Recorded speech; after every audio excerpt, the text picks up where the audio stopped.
Baik,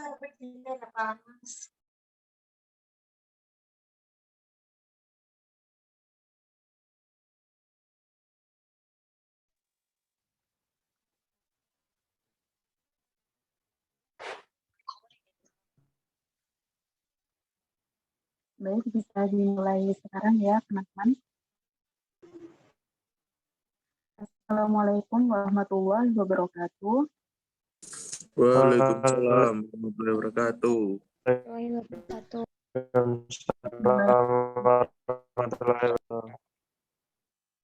Bismillahirrahmanirrahim. Alhamdulillahirabbil alamin. Assalatu wassalamu ala asyrofil anbiya'i wa maulana Muhammadin wa ala alihi washabbihi ajmain. Amma ba'du.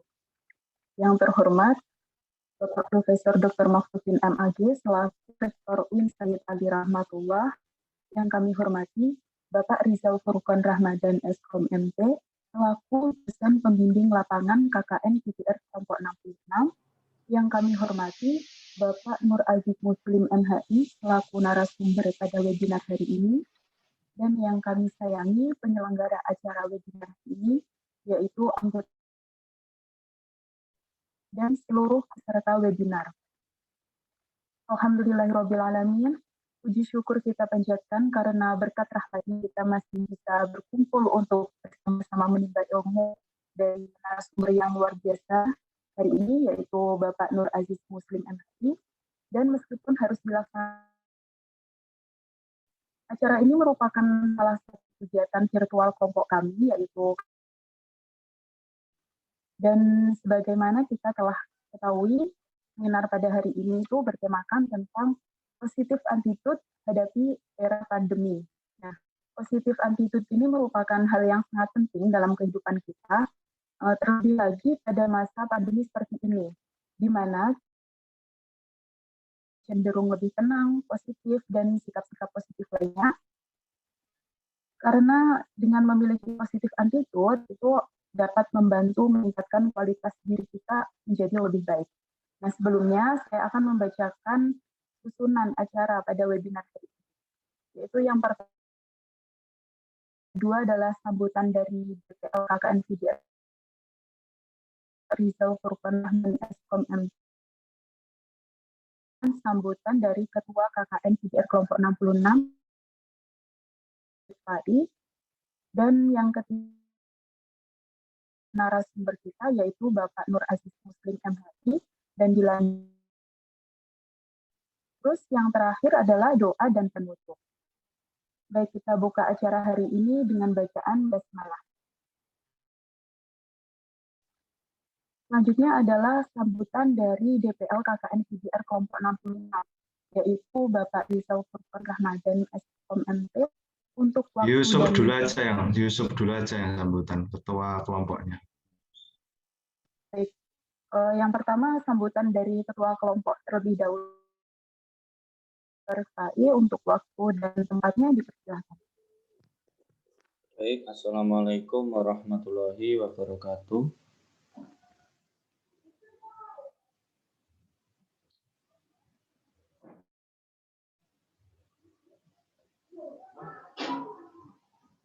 Alhamdulillahirrabbilalamin. Bihi nasta'inuna umuriddin waddin. Wassalatu wassalamu ala asrofil anbiya'i wal mursalin. Sallallahu amma ba'du. Baik, yang pertama saya ucapkan terima kasih banyak kepada dosen pembimbing Bapak Rizal Furqan dan kepada Bapak Nur Aziz Muslim selaku pemateri pada webinar kali ini. Dan juga untuk teman-teman serta peserta webinar saya ucapkan terima kasih. Terima kasih banyak atas partisipasinya. Dan yang terakhir, tak lupa saya ucapkan terima kasih banyak kepada panitia yang telah menyusun serta membuat acara pada hari ini menjadi semaksimal mungkin.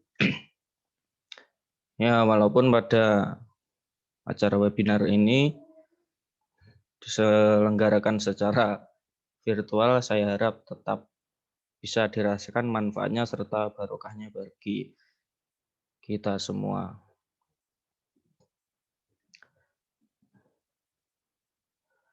Mungkin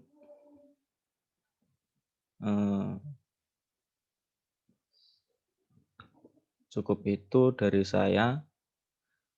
Nanti untuk menghemat waktu tidak perlu panjang lebar sambutan dari saya.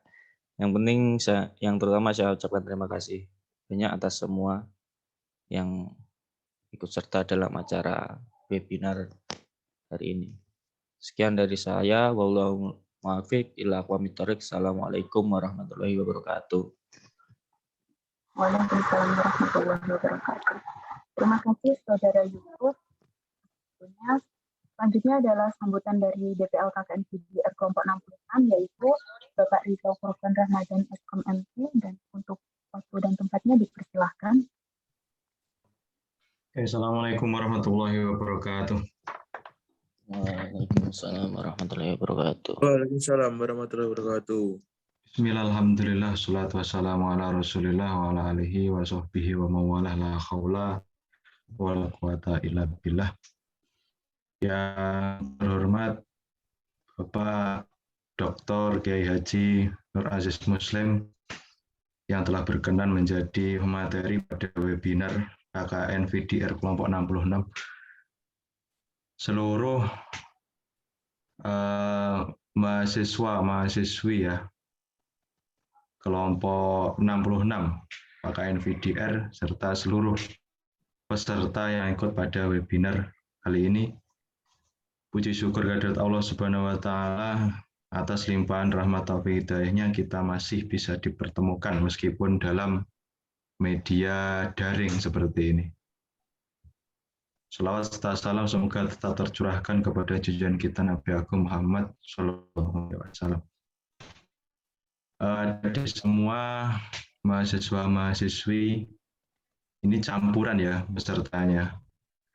Webinar yang diselenggarakan oleh KKN VDR kelompok 66 ini merupakan salah satu terobosan di mana KKN virtual dari rumah ini merupakan program dari institut sendiri ya, supaya kegiatan KKN meskipun di tengah pandemi ini tetap bisa berjalan. Karena bagaimanapun KKN itu adalah kewajiban bagi seluruh mahasiswa dimanapun mereka itu kuliah.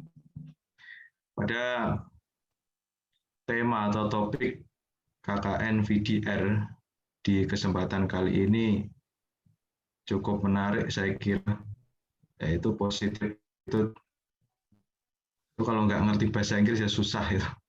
Positif seperti itu. Jadi bagaimana menumbuhkan karakter yang selalu berpikir positif. Karena orang menumbuhkan karakter yang positif itu ya butuh latihan juga. Kayak orang sedekah itu kan juga butuh latihan positif seperti itu. Saya sendiri rasan-rasan ya senang-senang aja saya. Apalagi kalau yang dirasani musuh dewe. Ya jangan gitu ya. Di era globalisasi sekarang itu kan teknologi semakin canggih ya, semakin canggih, informasi selalu mudah kita dapatkan sehingga banyak informasi itu yang harus kita saring ya, harus benar-benar kita saring. Karena terkadang informasi atau berita-berita di media sosial ataupun di non media sosial itu terkadang bisa merubah karakter atau sikap kepribadian kita. Terlebih sekarang itu kan banyak orang yang membuat video-video itu, kreator konten video itu yang terkadang bisa merusak karakter, terutama merubah. Sehingga harus kita filter. Kita harus mampu memfilter, cerdas memfilter apa yang mereka lakukan. Karena tontonan sekarang itu kan jadi tontonan. Ya, tontonan malah jadi tontonan seperti itu. Kemudian untuk zaman sekarang, ini kan pesertanya ini kan mahasiswa. Ya, kalau positif attitude itu nanti yang akan disampaikan oleh Pak Dr. Aziz ini nanti saya pikir perlu disampaikan karena generasi di bawah saya ini ya, di bawah milenial ini, XYZ. Kalian itu apa Y apa Z? Yang jelas di bawah milenial itu tantangan kalian nanti ketika sudah lulus itu sangat berat sekali. Sangat berat sekali sehingga karakter positif, memiliki positif attitude itu sangat diperlukan ya, sangat diperlukan bagi kalian. Tidak gampang ceklean ya, tidak mudah patah hati misalkan. Ya, itu bagaimana nanti caranya akan disampaikan oleh Dr. Kiai Haji Nur Aziz nanti. Bagaimana nanti kolaborasi dengan sisi spiritual, sisi agama juga kan ini semuanya Islam loh. Apa ada yang non Islam? Tidak ada. Mungkin cukup itu saja yang bisa saya sampaikan selaku dosen pembimbing lapangan kelompok KKN 66 VDR Riyayan Tulungagung. Sekali lagi saya mengucapkan banyak terima kasih ke Pak Nur Aziz Muslim atas berkenan menjadi materi untuk acara anak-anak saya ini. Semoga sukses untuk kelompok 6. Kurang lebihnya mohon maaf. Wallahul muwaffiq. Assalamualaikum warahmatullahi wabarakatuh. Waalaikumsalam warahmatullahi wabarakatuh. Selanjutnya yaitu memasuki acara inti pemaparan materi oleh narasumber yang nantinya akan dilanjutkan dengan diskusi tanya jawab. Nah, untuk narasumber kita kali ini yaitu Bapak Nur Aziz Muslim, MHI. Beliau itu lahir di Jember 16 Juli 1974 dan beliau juga merupakan kepala jurusan manajemen bisnis Islam. Nah, langsung saja pada Bapak Nur Aziz Muslim untuk waktu dan tempatnya dipersilahkan.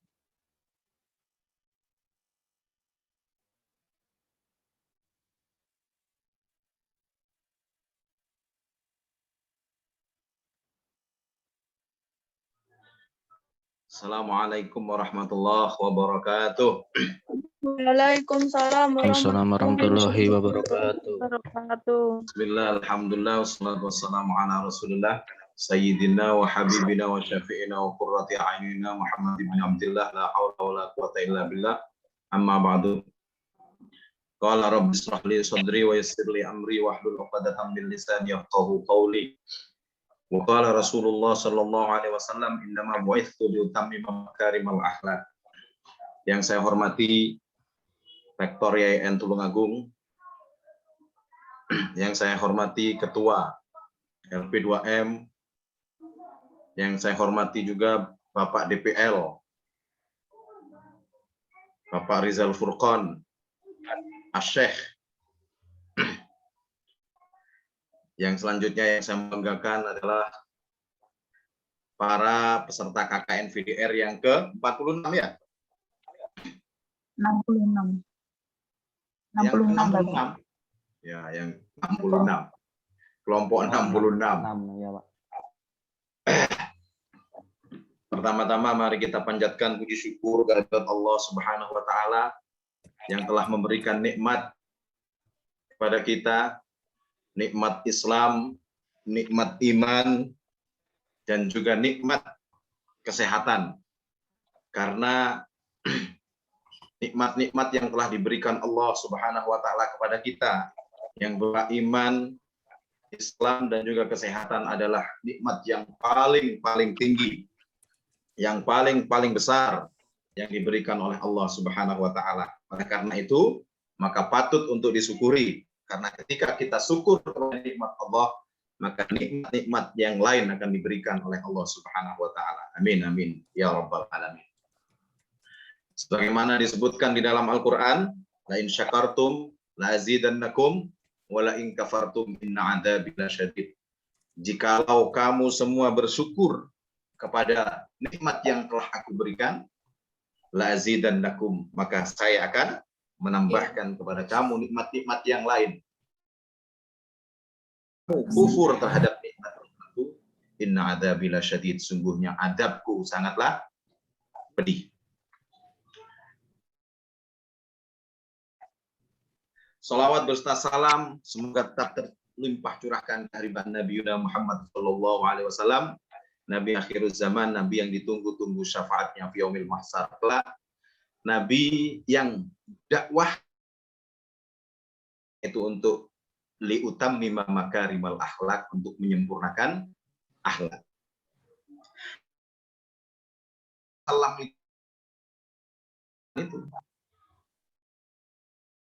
itu sebenarnya adalah untuk menyampaikan risalah-risalah yang ada di dalam Al-Quran.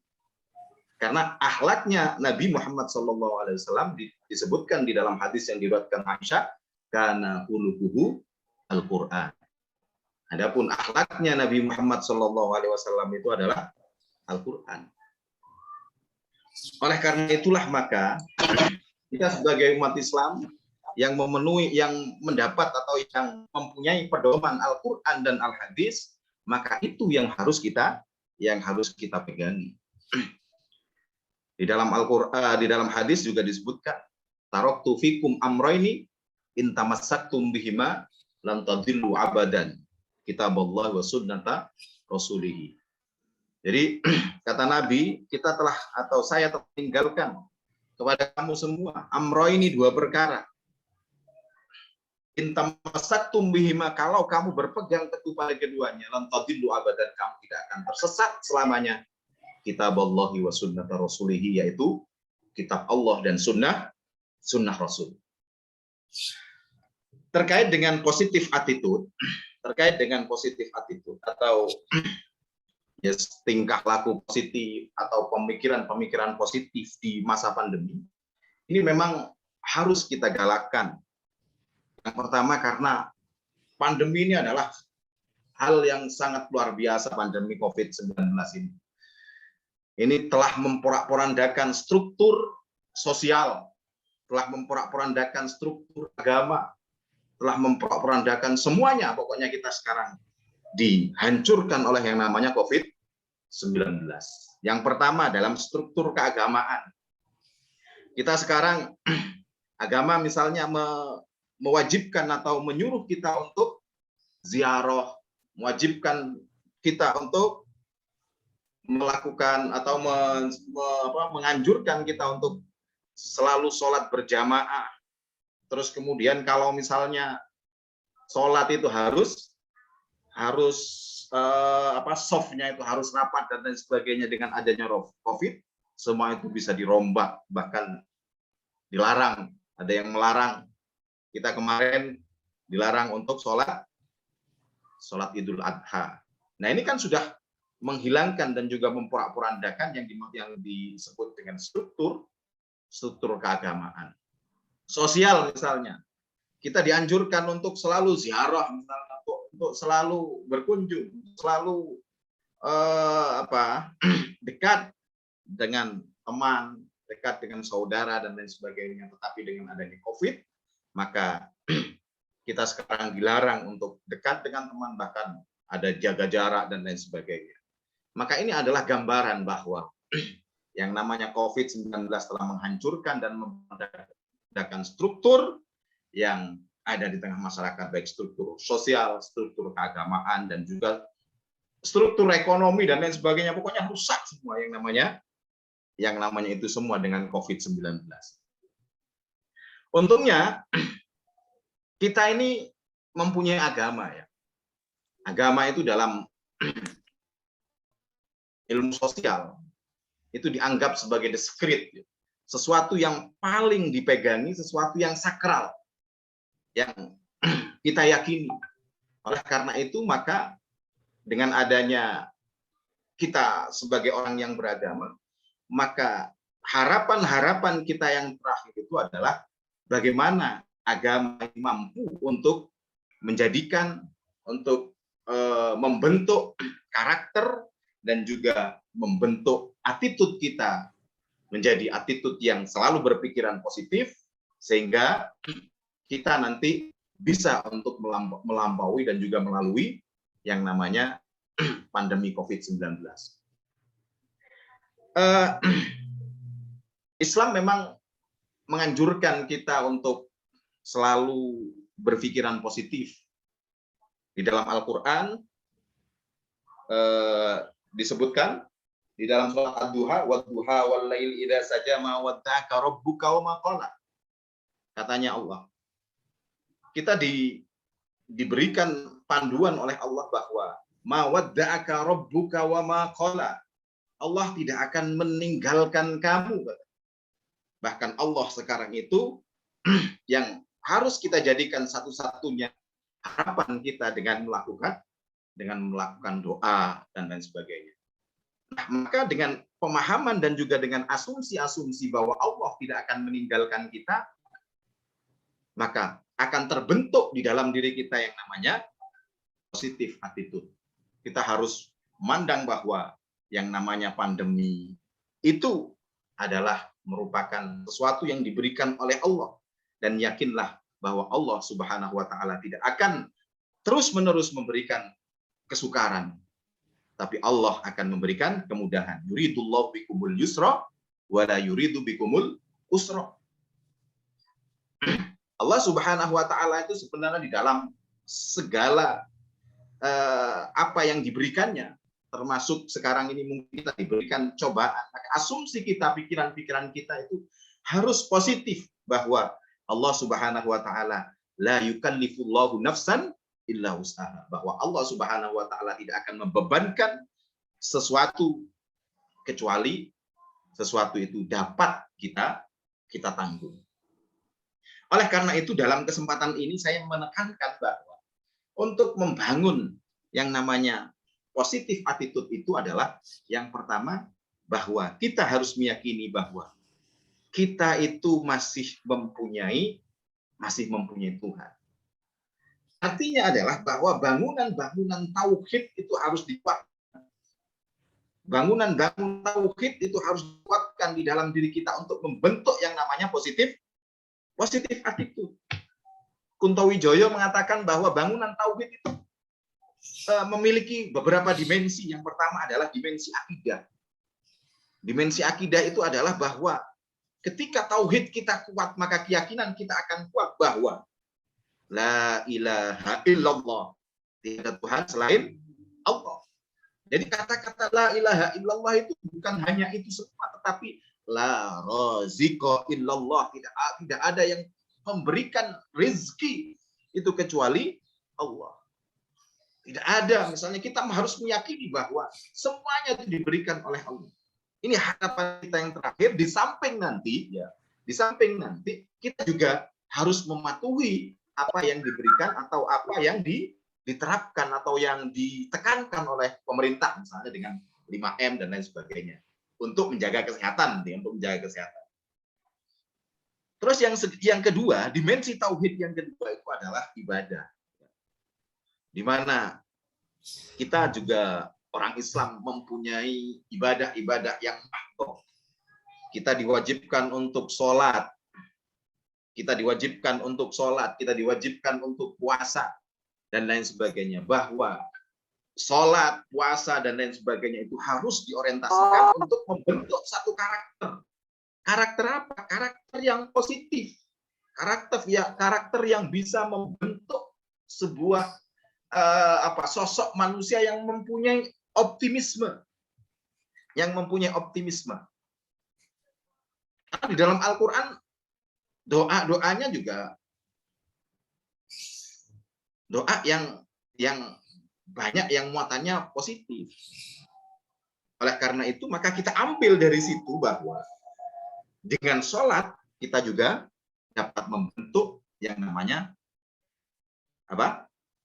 attitude atau positif attitude. Itu yang kedua. Yang selanjutnya adalah akhlak. Ya. Meskipun kita dibatasi oleh ruang dan waktu, kita sekarang misalnya melakukan webinar dan lain sebagainya, kuliah juga misalnya tidak langsung tatap muka dan lain sebagainya. Tetapi dengan akhlak yang kita miliki sebagai umat Islam, maka batas-batas, meskipun kita dibatasi oleh ruang dan waktu, kita tetap harus meyakini bahwa yang namanya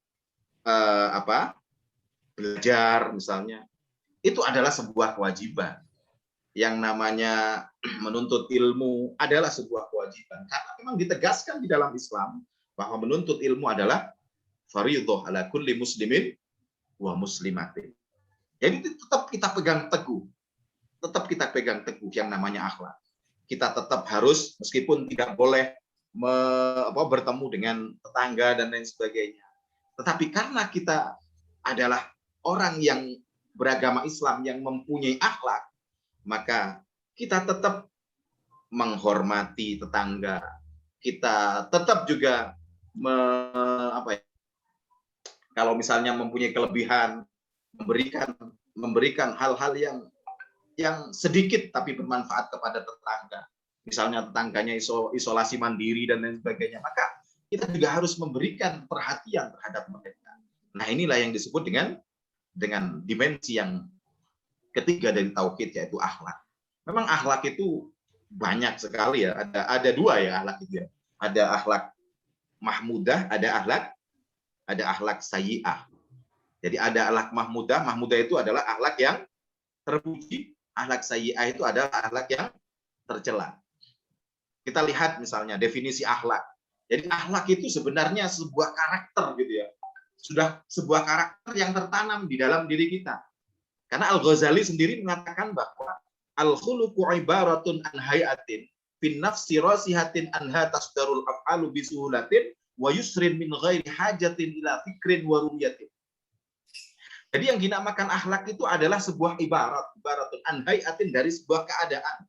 Anha tasdarul af'alu bisuhulatin, yang dari situ bersumber dengan mudah pekerjaan-pekerjaan, baik pekerjaan yang baik maupun pekerjaan yang buruk. Wa yusrin min ghairi hajatin ila fikrin, yang di situ reflektif tanpa ada pemikiran. Jadi kalau misalnya kita mempunyai sesuatu karakter yang ketika misalnya melihat kedzaliman langsung terbersih di dalam diri kita untuk misalnya menghilangkan kedzaliman. Kalau misalnya ada kecelakaan misalnya, tanpa melihat siapa yang kecelakaan langsung menolong dan lain sebagainya, maka itu adalah akhlak. Kenapa? Karena reflektif, tanpa ada pertimbangan. Kalau sampean misalnya masih ada pertimbangan, misalnya kalau ada kecelakaan didelok, oh iya ayo apa enggak, cantik apa enggak yang kecelakaan, orang cantik tak tolong, tuwek nenek-nenek kakek-kakek, nah itu berarti itu masih bukan berupa akhlak, bukan kebaikan yang akhlak itu kebaikan yang sudah terpatri, include di dalam diri kita, gitu ya. Pun demikian, akhlak jelek itu ya kayak demikian. Kalau misalnya ada sesuatu yang menguntungkan meskipun itu haram misalnya, langsung terbersih di dalam diri kita untuk misalnya memiliki dan lain sebagainya, itu juga akhlak, tapi akhlak yang jelek. Nah, oleh karena itulah maka dimensi yang ketiga dari tauhid ini juga harus kita kuatkan untuk membangun yang namanya attitude, positif attitude. Ya. Apa yang kita harus pandang sebagai sesuatu yang positif. Cobaan misalnya. Cobaan itu pasti Allah, yang saya katakan tadi, pasti Allah akan bisa mengukur bahwa Allah itu la yukallifullahu nafsan illa wus'aha, misalnya demikian. Maka husnudzon kita kepada Allah itu akan terbangun, dan husnudzon inilah yang disebut dengan apa? Positif attitude. Doa misalnya, doa kita harus bangun dengan husnudzon, positif attitude. Karena Allah menyatakan gimana? Ana inda dzanni abdi. Saya itu, menurut katanya Allah, itu berdasarkan prasangka-prasangka yang dibangun hamba saya terhadap diri saya. Jadi kalau misalnya sampean membangun prasangka bahwa ketika doa misalnya, wah Allah ini kayak mengabulkan, maka Allah tidak mengabulkan. Tapi ketika doa sampean optimis bahwa akan dikabulkan dan lain sebagainya, maka Allah akan mengabulkan. Ana inda dzanni abdi. Nah, inilah dimensi yang ketiga, akhlak kepada Allah, prasangka yang baik kepada Allah itu harus kita bangun dalam keadaan yang demikian. Kita harus sering berdoa agar misalnya pandemi ini segera lewat atau segera selesai dan lain sebagainya. Bahwa kita itu juga harus berdoa bahwa kita nanti agar diberikan oleh Allah suksesan dan lain sebagainya. Itu termasuk positif attitude gitu, positif attitude, bahwa bangunan positif itu harus selalu diberikan pada Allah yang sifatnya vertikal dan pada manusia yang sifatnya horizontal. Terus yang selanjutnya, bangunan atau dimensi tauhid yang ketiga itu adalah dimensi syariah. Ya, dimensi syariah. Dimensi syariah itu adalah dimensi perilaku kita yang normatif. Normatif itu artinya adalah berdasarkan norma hukum. Kalau misalnya pemerintah misalnya memberikan hukum atau memberikan batasan-batasan tentang PPKM dan sebagainya, maka itu harus juga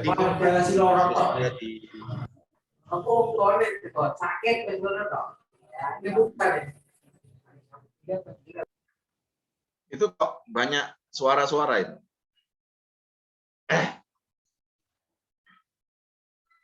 Ya, demikian ya, itu yang syariah. Terus kemudian yang muamalah. Yang muamalah itu adalah perilaku kita sehari-hari. Jadi koneksi kita dengan manusia itu juga harus dibangun meskipun kita dibatasi oleh ruang dan waktu misalnya. Maka kita kan sekarang mempunyai media sosial, meskipun lewat WA dan lain sebagainya, kita sapa tetangga-tetangga kita, atau misalnya tidak harus jabatan tangan, kita tetap harus membangun relasi-relasi itu, gitu ya. Nah, itulah yang harus kita kuatkan dari dimensi tauhid itu. Jadi ada beberapa dimensi yang harus kita kuatkan. Yang penting adalah bahwa kita harus menguatkan yang namanya tauhid kita di era pandemi untuk membangun yang namanya positif attitude. Jadi tauhid kita itu yang harus kita kuatkan. Karena dimensi tauhid itu macam-macam, bukan pada Allah saja. Tetapi ada sisi sisi akidah, ada sisi ibadah, ada sisi akhlak, ada sisi syariah, ada sisi muamalah. Itu dikuatkan semua. Itu ya. Itu yang selanjutnya. Terus yang selanjutnya cara untuk membangun attitude itu diantaranya adalah kita harus buang jauh yang namanya pengaruh-pengaruh negatif ya, pengaruh-pengaruh negatif, misalnya prasangka-prasangka buruk, terus kemudian itu bisa didapatkan dari misalnya berita-berita hoax dan lain sebagainya. Itu kita harus buang, termasuk prasangka buruk terhadap pemerintah. Karena kita sebagai umat Islam tidak boleh untuk berprasangka buruk terhadap pemimpin ya, Jelas di dalam Al-Qur'an disebutkan atiullah wa atiur rasul wa ulil amri minkum ya. Atiullah wa atiur rasul wa ulil amri minkum. Jadi ulil amri itu jelas akan memikirkan nasib rakyatnya ya, kemaslahatan rakyatnya. Karena di dalam kaidah fikih itu tasarruful imam ala ra'iyah manutun bil maslahah. Jadi tasarrufnya imam atau kebijakan pemerintah ala ra'iyah pada rakyatnya itu manutun bil maslahah, itu sesuai dengan kemaslahatan. Pasti di dalam kebijakan-kebijakan itu harus didasarkan pada kebijakan yang sifatnya maslahah kepada umatnya. Oleh karena itu ketika misalnya ada berita-berita hoax dan lain sebagainya, kita harus tabayyun ya. Kita harus konfrontir terhadap hal-hal yang tadi itu yang kita dapatkan itu, sehingga apa? Sehingga asumsi kita itu tidak negatif terus terhadap pemerintah. Nah, itu yang salah satunya. Terus yang selanjutnya adalah selalu mencari sisi baik ya. Mencari sisi baik terhadap sesuatu yang kita hadapi. Misalnya ada pandemi sekarang ini, ada sisi baiknya. Kalau di Fakultas Ekonomi dan Bisnis Islam, mencari sisi baiknya gimana? Mengembangkan ekonomi digital misalnya. Sampai sekarang itu kesempatan bagi mahasiswa untuk misalnya mengembangkan jualan-jualan online dan lain sebagainya di masa pandemi ini. Ini sisi baik. Jadi harus ada sesuatu yang dipikirkan yang positif terhadap dampak-dampak yang negatif itu yang kedua. Yang selanjutnya adalah menghadapi sesuatu itu dengan sugesti yang baik. Misalnya sampean punya masalah apa, pasti saya akan bisa menghadapi ini. Saya pasti akan bisa melalui ini. Misalnya sampean putus putus pacar katanya Pak Rizal kemarin tadi itu. Wah, pasti saya akan bisa untuk melampaui masalah ini. Karena saya pernah merasakan juga yang namanya putus itu, kalau putus itu semuanya dipandang itu sebagai sesuatu yang buruk, bahkan seakan-akan, katanya Pak Rizal juga pernah mengalami mungkin, seakan-akan itu semuanya itu akan berakhir gitu ya. Sing pernah pacaran, Yusuf paling mari sering pacaran, Irfan gitu. Tapi biasanya yang paling berdampak itu yang cewek ya, yang laki-laki itu biasanya putus satu tumbuh 3.000. Karena biasanya yang cewek itu kalau kadung seneng itu biasanya wes pokoknya rek bahasanya orang Jember itu cinta sekonyong-konyong kotor gitu ya. Jadi dipegangin terus itu orang itu bagusnya anak perempuan kan gitu. Ini anak perempuan yang bagus. Terus kemudian adalah yang selanjutnya adalah kita membentuk jiwa yang optimis ya. Jiwa yang optimis. Harus itu optimis, harus kita bangun. Kenapa? Karena dengan optimis kita akan menjadi sukses. Katanya orang bahasa Arab itu al-i'timadu 'alan nafsi asasun najah. Percaya pada diri sendiri adalah kunci dari kesuksesan. Jadi al-i'timadu 'alan nafsi asasun najah. Optimisme itu adalah pembentuk dari kesuksesan. Tapi jangan sampai masuk kepada sifat ananiyah. Sifat ananiyah itu egois ya. Jadi bedakan antara optimis dengan egois. Kalau egois itu pokoknya dia kepingin sing nomor siji. Enggak, kalau optimis itu dia merasa bahwa saya pasti bisa. Jadi tidak merasa ini harus saya. Jadi gitu ya. Jadi harus ada dibedakan gitu ya, antara sifat ananiyah dengan sifat optimisme. Itu. Terus kemudian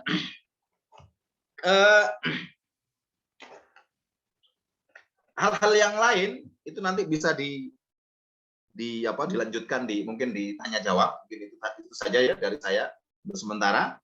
Saya akhiri, wallahu muwaffiq ila aqwamit thoriq. Assalamualaikum warahmatullahi wabarakatuh.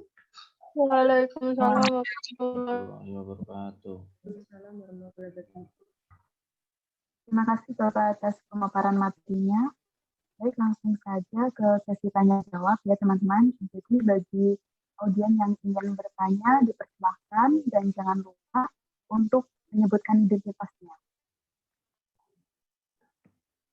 Silakan yang ingin bertanya.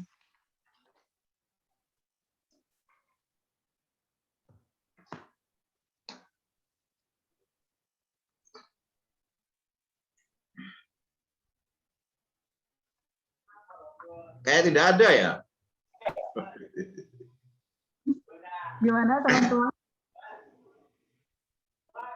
Kalau tidak ada nanti saya lanjutkan sebentar ya. Sebentar.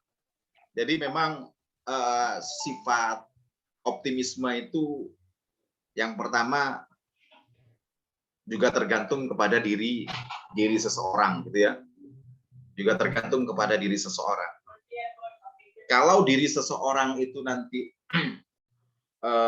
sulit untuk membangun optimisme, maka saya anjurkan untuk sering-sering bergaul, ikut organisasi dan lain sebagainya. Jadi masuk pada kelompok-kelompok diskusi dan lain sebagainya. Kadang-kadang kan orang itu kan sifat optimismenya kurang terbentuk karena kurang gaul dan lain sebagainya. Maka pergaulan itu dibutuhkan. Ya, gesekan-gesekan itu dibutuhkan. Oleh karena itu dianjurkan untuk ikut organisasi. Kalau di desa itu ada Karang Taruna, ada Ibnu dan lain sebagainya. Mumpung masih muda, bentuk karakter Anda itu di organisasi. Orang kalau organisatoris itu biasanya percaya dirinya atau i'timadu ala nafsi itu tinggi gitu ya. Percaya dirinya itu tinggi. Saya yakin bahwa beberapa persen atau 50% kesuksesan seseorang itu dibangun dari dari sifat optimisme, ya, dibangun dari sifat optimisme. Yang lain itu misalnya kecerdasan, kecerdasan intelektual itu berapa persen saja. Yang lain itu dari kecerdasan emosional atau optimisme itu, ya, optimisme itu. Nah, itu mungkin tambahan dari saya. Ya, silakan, mungkin ada yang bertanya. Teman-teman yang ingin bertanya, silakan.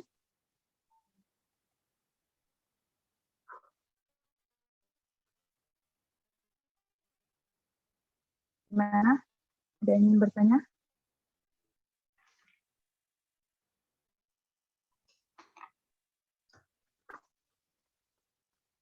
Ada yang ingin bertanya, Pak, lewat tadi?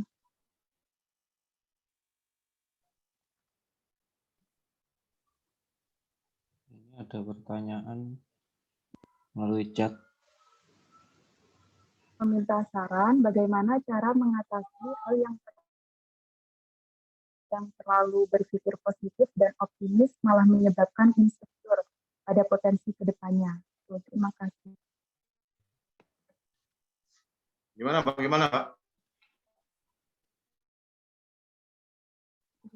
Iya. Jika boleh meminta saran, bagaimana cara terlalu padat apabila positif dan insecure pada potensi kedepannya.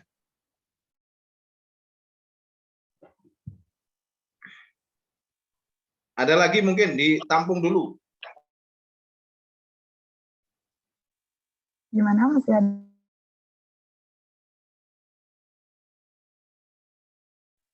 Teman-teman?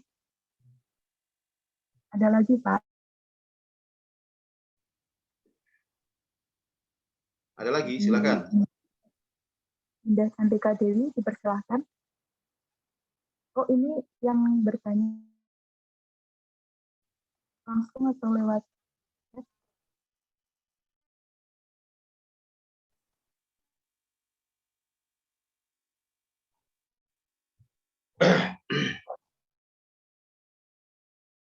Yang saya jawab dulu ya. Kalau misalnya kita padat aktivitas, rasa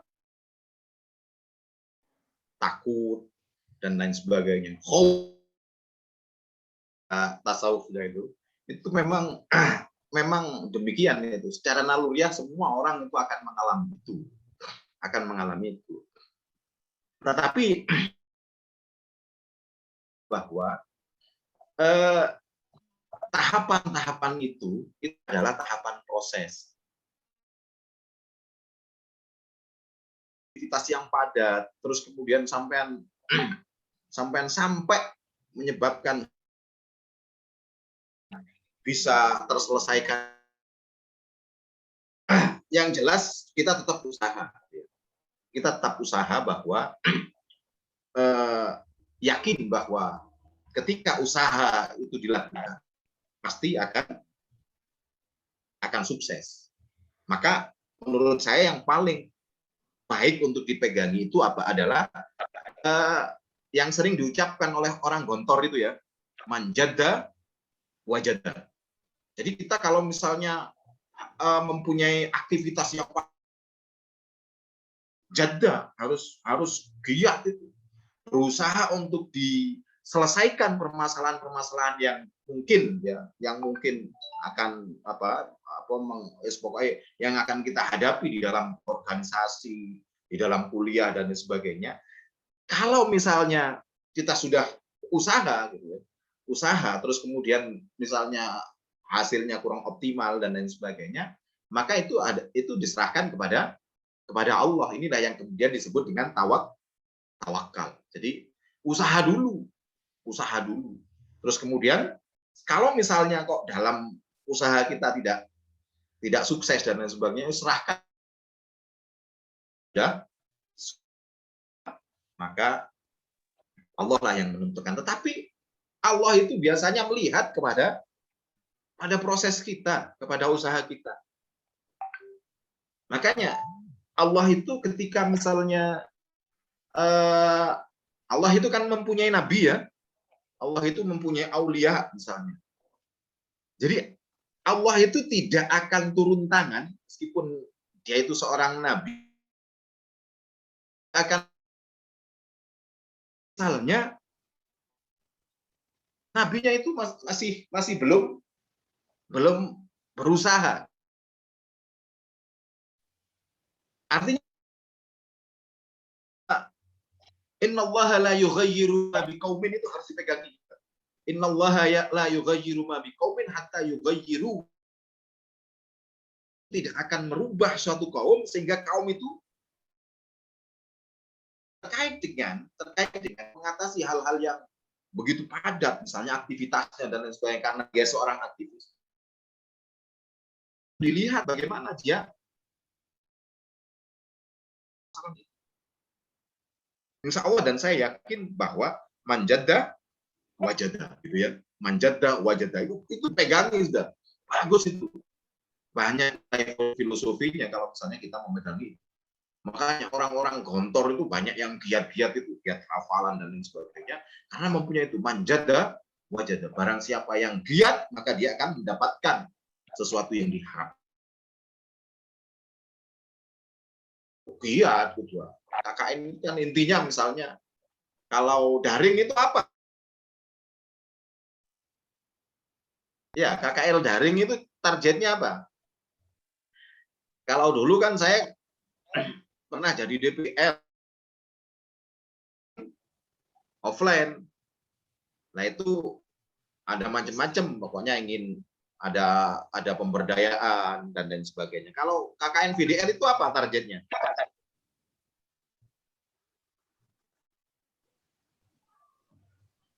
Memberikan manfaat melalui media sosial, Pak, secara online.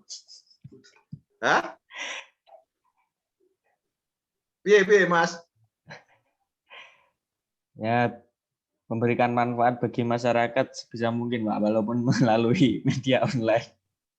Oh, gitu ya, melalui media online. Tapi kan bisa kalau misalnya sampean langsung menemui masyarakat langsung offline itu di sekitar Anda, kan bisa ya? Iya, Pak. Tapi kemarin Ya. itu sama LP2M tidak boleh sama sekali, Pak. Itu yang sulit, tidak Pak. boleh sama sekali. Ya berarti ya dengan postingan mungkin ya. Kalau Ya. online misalnya sampean buat apa gitu ya di IG gitu mungkin postingan memanfaatkan media sosial, Pak, semaksimal bentuk mungkin. Mindset yang ya.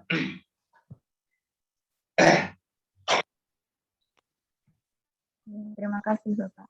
Ada pertanyaan lagi dari Mas Tio, Pak, apabila terlalu lama tidak melaksanakan pendidikan di dalam lembaga pendidikan atau sekolah, bagaimana membangun? Terima kasih. Jadi, memang ideal positif attitude itu dibangun dari interaksi. Kalau misalnya anak-anak dari motivasi, itu idealnya demikian.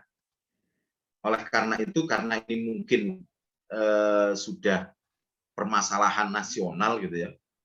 Kalau dari sisi mahasiswa mungkin bisa mengembangkan positif attitude meskipun tidak langsung kuliah offline misalnya ya, atau kuliah luring. Sudah dewasa mungkin bisa membangun yang namanya positif attitude itu. Akan tapi permasalahannya memang ketika di anak-anak SD terus kemudian di SMP itu ya. Karena apa? Karena pemikirannya masih belum bisa berkembang atau belum bisa mengembangkan secara mandiri. Oleh karena itu maka dibutuhkan di sini yang namanya ta'awun gitu ya. Saling tolong menolong. Ta'awun, tolong menolong. Maka yang tua harus menolong pada yang muda. yang dewasa menolong pada yang kurang dewasa. Jadi pengembangan ta'awun atau tolong menolong itu juga dikembangkan, harus dikembangkan dalam membentuk yang namanya positif attitude. Kalau misalnya dalam kasus anak sekolah misalnya, yang SD misalnya, maka di sini dibutuhkan orang tua yang responsif dengan keadaan.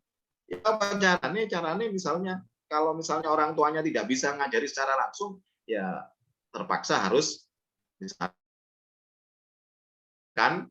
mendatangkan mahasiswa ya sebagai guru les. Kan enak sampean kalau misalnya dimanfaatkan sebagai guru les ya. Ya nggak apa-apa ngelesi gitu ya. Kan siap toh untuk mengembangkan sifat ta'awun ya. Ta'awun. Terus kemudian juga tafahum. Karena ini masalahnya adalah masalah global. Misalnya semua yang ada di dunia ini tak oleh apa interaksi secara langsung mungkin, maka pemahaman kami terhadap realitas ini juga butuh untuk dikembangkan. Misalnya kita sebagai yang namanya sekolah sekarang ya kayak gitu lewat komputer, lewat apa WA, lewat HP.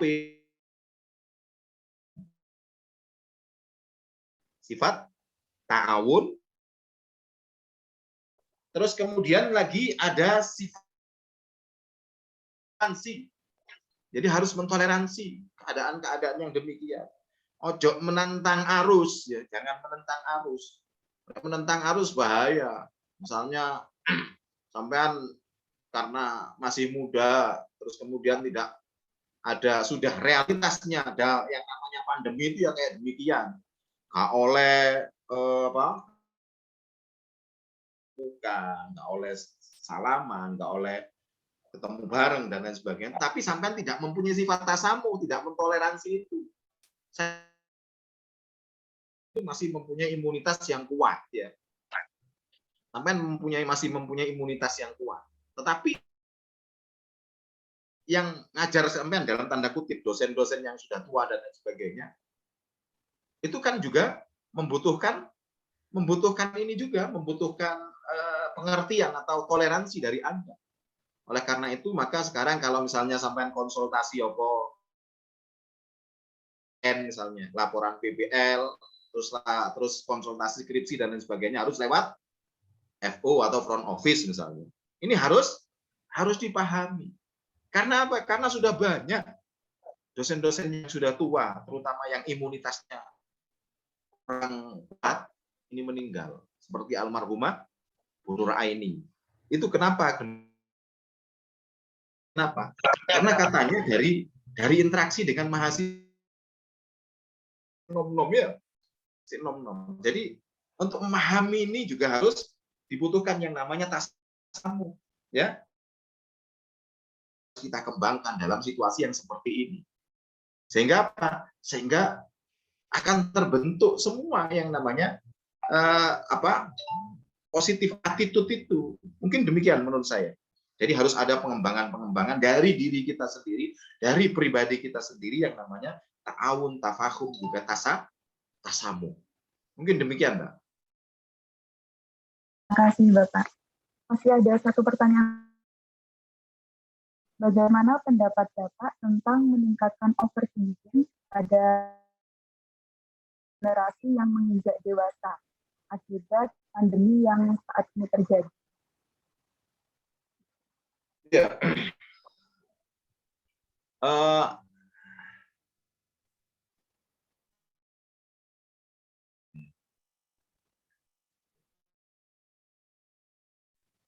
Overthinking dalam sisi apa? Mungkin maksudnya pendapat Bapak tentang meningkat overthinking pada para remaja dan dewasa akibat pandemi yang saat ini terjadi. Maksudnya overthinking bagaimana itu? Itu banyak tekanan seperti itu mungkin, Pak. Pemikirannya over ya. Gimana yang tanya ini? Yang tanya saya mau tanya. Mbak Indah, gimana? Iya, Pak. Seperti itu. Karena yang gimana ya, kayak sebelumnya kalau para remaja kan banyak bertemu orang, terus banyak berinteraksi. Jadi kayak pemikirannya itu belum sampai setinggi terlalu tinggi gitu loh, Pak. Terus karena ada pandemi, terus sering di rumah, terus banyak berita ya tentang COVID ini, terus masa depan juga banyak dibahas gitu. Menurut Bapak bagaimana? Ya, jadi kalau misalnya dari sisi situ ya, remaja itu kan harus mempunyai filterisasi menurut saya.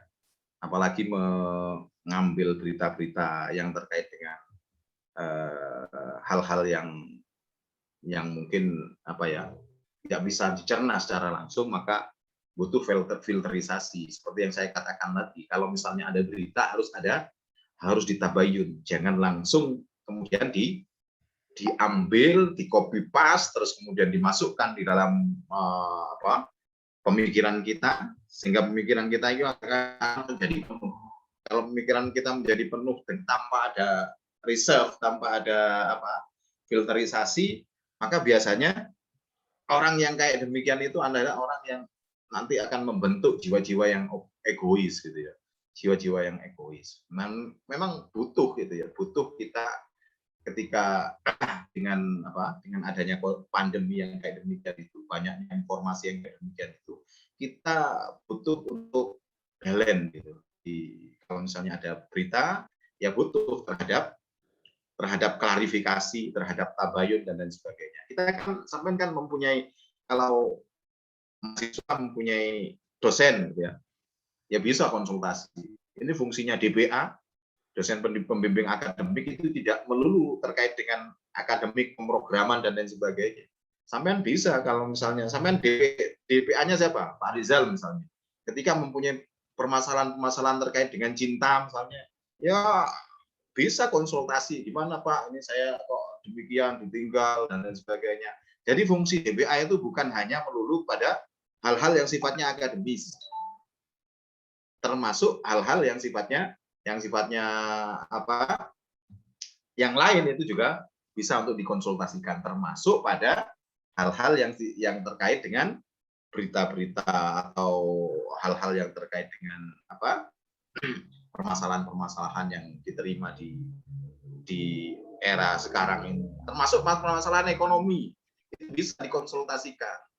Tapi biasanya kan hanya memberikan memberikan alternatif. Kalau biasanya solusinya kan, kalau DPA kan tidak bisa mengambil solusi secara komprehensif. Misalnya, Pak, saya ini kepingin kuliah sebenarnya tapi tidak bisa membayar UKT. Nah, itu di luar tanggung jawab dosen pembimbing akademik. Itu biasanya ya jangan konsultasi terkait dengan itu kalau misalnya tidak membayar. Tapi kalau misalnya DPA-nya kayak Pak Rizal, mungkin banyak uangnya kan bisa nanti, ya hutang ke saya dulu kan bisa. Ya. Jadi mungkin gitu Mbak. Jadi harus ada filterisasi, harus ada tabayun terhadap berita-berita yang diterimanya, sehingga tidak menjadi overthinking gitu ya. Itu mungkin menurut saya. Ya, terima kasih Bapak. Ini masih ada satu pertanyaan lagi dari Mbak Eka. Dampak terlalu positif attitude yang berlebihan akan menimbulkan toxic positif.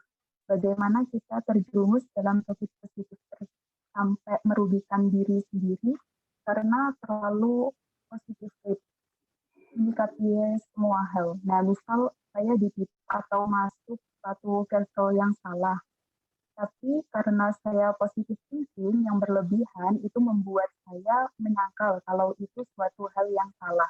Bagaimana Pak? Saya rasa banyak mahasiswa yang di fase seperti itu.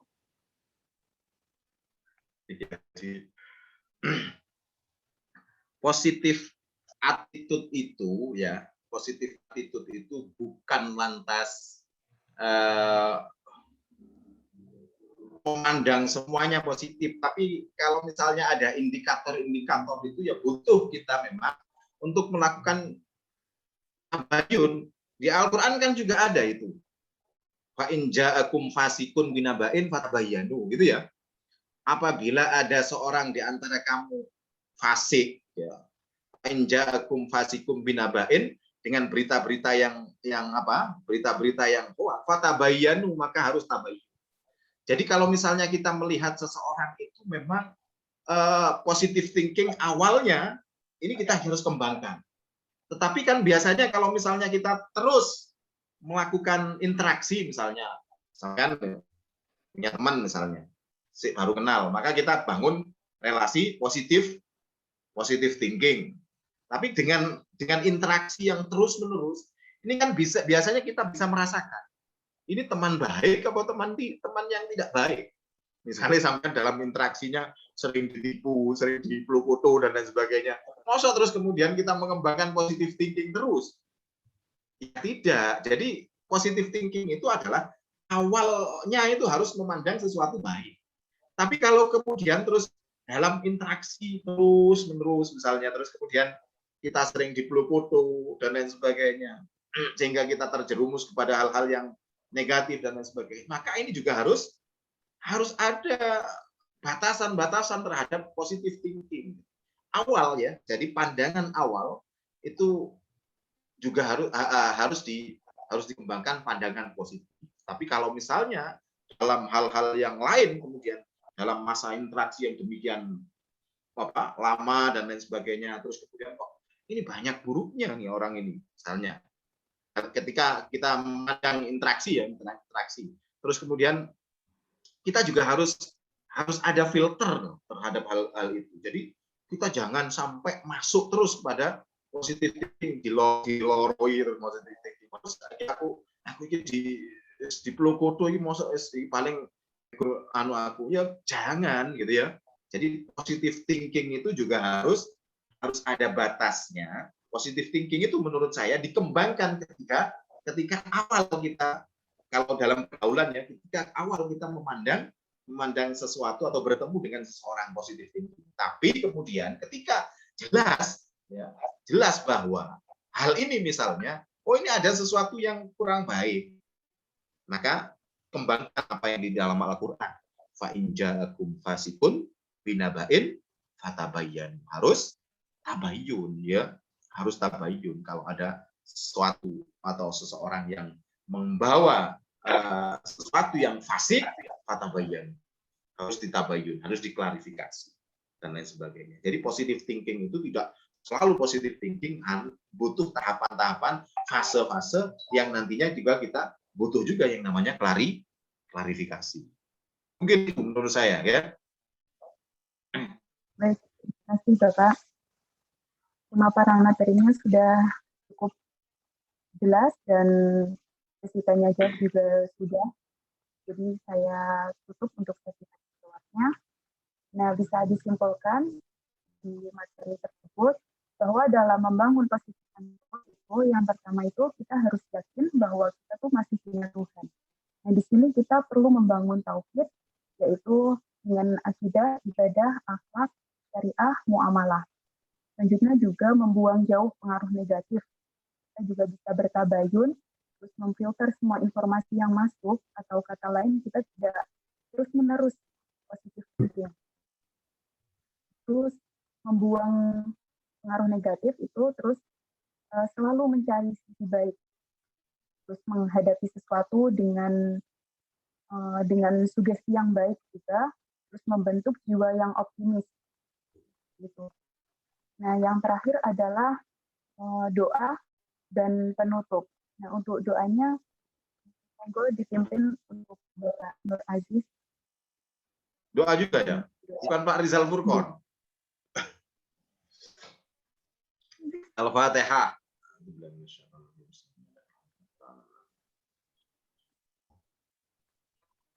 Allahumma shalli wa sallim wa barik ala sayyidina Muhammad wa ala ali sayyidina Muhammad. Alhamdulillahirabbil alamin. Hamdas syakirin, hamdan na'imin. حمدا يوافي نعمه ويكافي مزيده يا ربنا لك الحمد كما ينبغي لجلال وجهك الكريم وعظيم سلطانك. اللهم صل على سيدنا محمد صلاة تنجينا بها من جميع الأحوال والآفات وتغفر لنا بها جميع الحاجات وتطهرنا بها من جميع السيئات وترفعنا بها عندك على الدرجات وتبلغنا بأقصى الغايات من جميع الخيرات في الحياة وبعد الممات. اللهم صل على سيدنا محمد صلاة الرضا ورضا نسابه رضا. اللهم صل على سيدنا محمد صلاة الرضا ورضا نسابه رضا. وصل على سيدنا محمد صلاة الرضا ورضا نسابه رضا. اللهم إنا نسألك سلامة في الدين وعافية في الجسد وزيادة في العلم وبركة في الرزق وتوبة قبل الموت ورحمة عند الموت ومغفرة بعد الموت. اللهم هون علينا في شكرة الموت والنجاة من النار وعافية عند اللسان. ربنا لا تزغ قلوبنا بعد إذ هديتنا وهب لنا من لدنك رحمة ربنا إنك أنت الوهاب. اللهم ادفع عنا الغلاء والوباء والزلازل والمحن وسوء الفتن ما ظهر منها وما بطن من بلدنا هذا خاصة وعن بلدان المسلمين آمة برحمتك يا أرحم الراحمين. ربنا آتنا في الدنيا حسنة وفي الآخرة حسنة وقنا عذاب النار. وصلى الله على سيدنا محمد وعلى آله وصحبه وسلم. سبحان ربك رب العزة عما يصفون وسلام على المرسلين والحمد لله رب العالمين. بحرمة الفاتحة.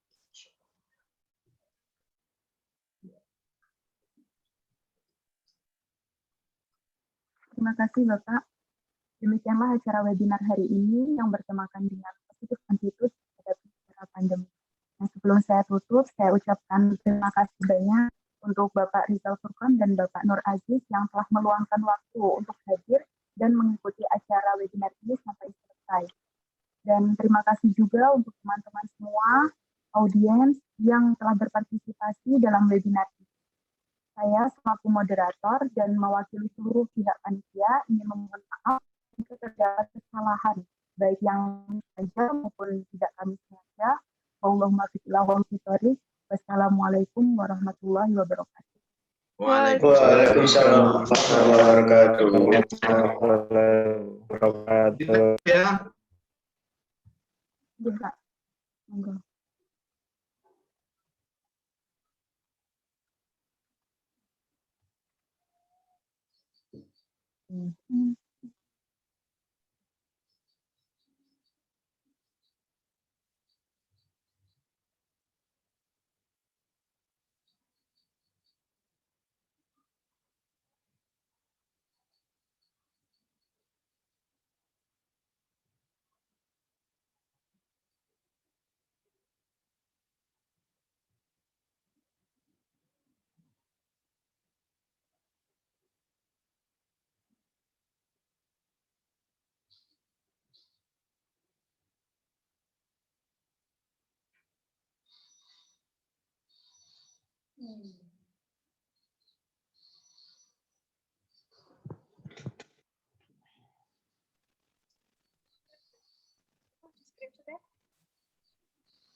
Apa?